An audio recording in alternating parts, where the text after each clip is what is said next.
안녕하세요. 반갑습니다. 요길입니다. 웬디 미첼 씨가 쓴 내가 알던 그 사람을 리뷰하고 있습니다. 오늘 11번째 시간입니다. 까르페 디엠이라는 말이 있죠. 라틴어 구절인데 직역을 해보자면 오늘을 잡아라. 네, 이런 뜻이 됩니다. 해설을 좀 해보자면 삶의 불확실성을 인정하고 미래를 걱정하기보다는 현재를 즐기며 감사해야 한다라는 뜻으로 쓰이는 말입니다. 이게 치매에 걸린 웬디 미첼 씨에게 딱 맞는 삶의 태도인 듯하다.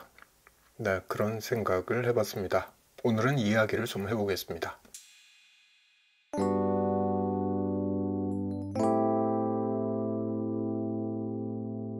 스틸 앨리스라는 영화가 있죠. 2014년에 개봉했고요. 한국에선 한 해 뒤인 2015년에 개봉했습니다.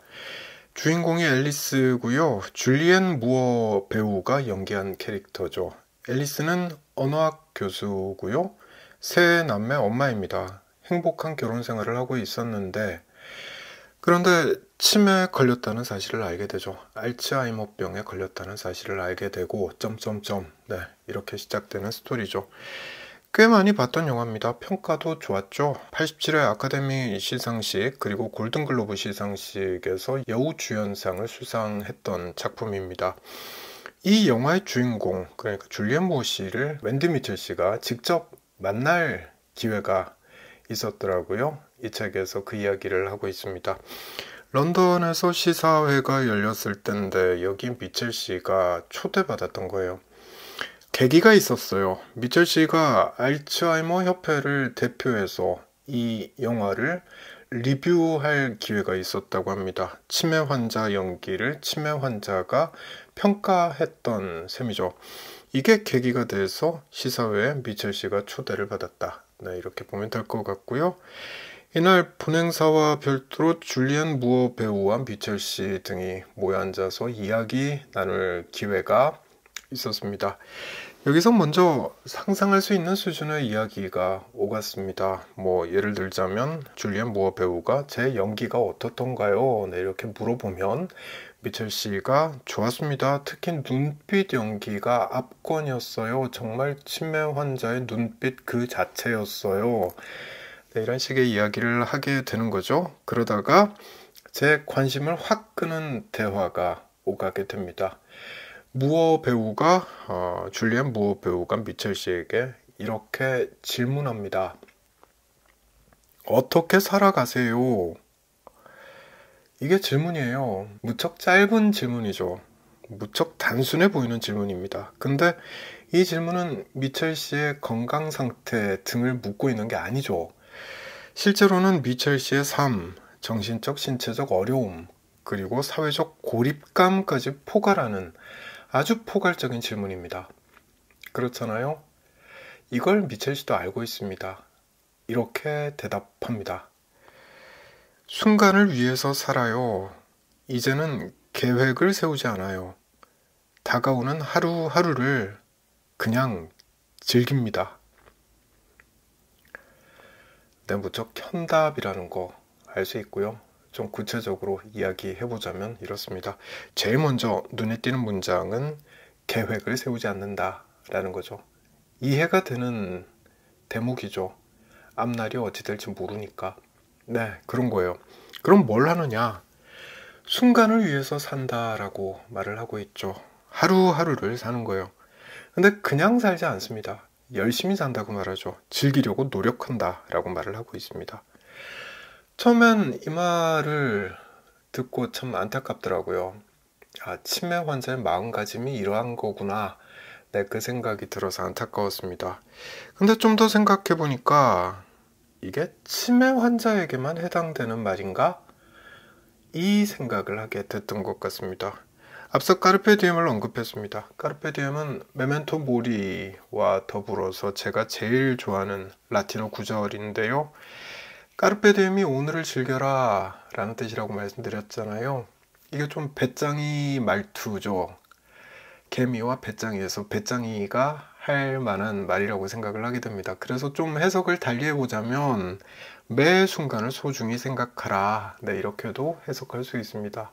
매 순간이 소중하다면 그 순간순간을 열심히 살게 되기 때문에 그렇습니다. 까르페 디엠이 오늘을 즐겨라 라는 뜻이라면 메멘토 모리는 죽음을 기억하라 라는 뜻입니다. 삶이 유한하다는 걸 자각해야 주어진 삶을 열심히 살게 된다 라는 뜻으로 풀이할 수 있습니다. 자, 정리하자면 두 구절이 맥락상 전후 관계가 있다는 거 알 수가 있죠. 메멘토 모리를 하게 되면, 그러니까 죽음을 기억하게 되면 까르페 디엠 하게 되는 거죠. 매 순간을 소중하게 여기고 그 순간순간을 열심히 살게 됩니다. 즐겁게 살기 위해서 노력하게 된다는 뜻입니다. 웬디 미첼 씨가 딱 이 이야기를 한 게 아닌가 싶었습니다. 자기 앞날을 아는 거죠. 나는 진행성 질환을 앓고 있는 것이고 내 미래는 어떠할 것이다. 이걸 알고 있는 겁니다. 그러니 현재의 모든 순간이 소중합니다. 그래서 그 매 순간을 즐겁게 살기 위해서 노력하고 있는 것이다 라고 말할 수 있는 거죠. 자, 그리고 하나 더, 앞서 잠시 언급했지만 치매 환자라서 이런 말을 하는 것인가? 아니죠. 아닙니다. 다들 이렇게 사는 게 맞는 거죠. 네, 현재를 즐기며 살아야 하는 겁니다. 과거는 지나간 시간이고 미래는 아직 오지 않은 시간입니다. 그러니 우리가 할 수 있는 건 현재를 즐기는 것이다. 이렇게 말할 수 있는 거죠. 과거를 후회하지 말고 미래를 걱정하지 말고 현재를 살아야 하는 것이다. 네, 철학책과 심리학책을 읽다 보면 이런 비슷한 표현들 참 많이 보게 됩니다. 그걸 이 책을 통해서 다시 한번 만났다라고 말씀드릴 수 있겠습니다. 자, 미첼 씨의 삶의 태도에 대해서 조금만 더 이야기하고 오늘 영상 끝내도록 하겠습니다.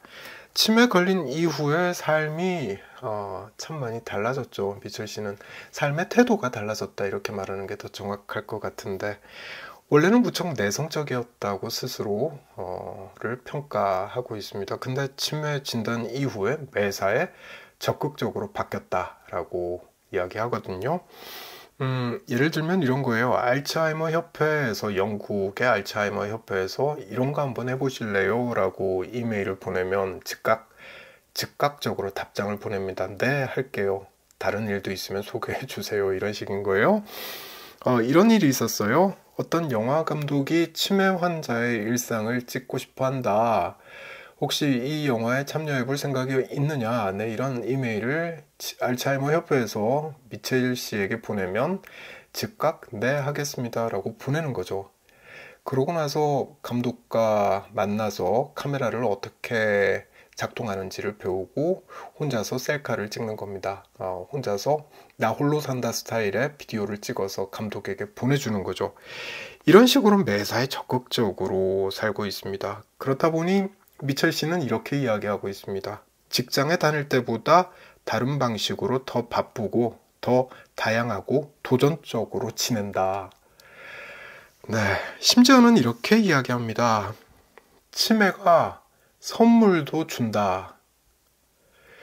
치매가 선물을 준다는 거예요. 이거 진짜 잘못 들으면 오해하기 딱 좋은데 이런 겁니다. 치매라는 병이 매일 심술궂게도 새로운 기회와 새로운 경험을 나한테 제공하고 있다. 이런 뜻으로 이렇게 말을 했습니다. 앞서 언급한 일들, 평소엔 생각도 못했던 일들, 그러니까 단편 영화를 직접 찍고 또 영화 배우와 만나고 이런 일을 치매에 걸린 후에 하게 됐다는 거죠. 그러니 치매가 선물도 준다 이렇게 말을 하는 거죠. 미첼 씨가 했던 말을 정확하게 소개를 해드리면 이렇게 이야기했습니다. 치매가 인생이 짧다는 사실을 통감하게 하는 선물도 준다. 네, 이렇게 이야기를 했습니다. 인생이 짧다, 이 말은 우리가 바쁘게 산다라는 말을 할 때 주로 하게 되는 표현입니다. 할 일이 많으니 인생이 짧다라고 느껴지는 거죠. 바로 이걸 치매 때문에 느끼게 됐다라고 말을 하는 것이고, 그러니 치매가 선물 같다 이렇게 표현을 한 거겠죠. 치매가 선물이다. 이걸 제가 말하면 욕먹을 겁니다. 근데 당사자가 이렇게 이야기하고 있는 거잖아요. 그러니 이분한텐 그렇게 느껴지나 보다. 네, 그렇게 생각하고 넘어가게 됩니다. 사실 다 이분처럼 살지 못하죠. 웬디 미첼 씨는 무척 예외적인 경우라고 말할 수 있을 것 같습니다. 치매에 걸렸다고 해서 끝은 아니라는 점, 그리고 누군가는 이렇게 미첼 씨와 같은 삶을 살 수 있다는 점을 이 책을 읽으면 알게 된다라는 것 다시 한번 말씀드리고 싶고요.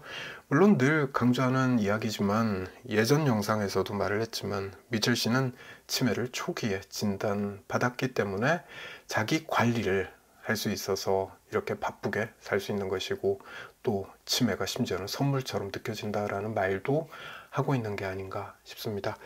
자, 오늘은 여기까지 하겠습니다. 다음 영상도 웬디 미첼 씨가 쓴 내가 알던 그 사람에 대한 내용으로 찾아오겠습니다. 고맙습니다.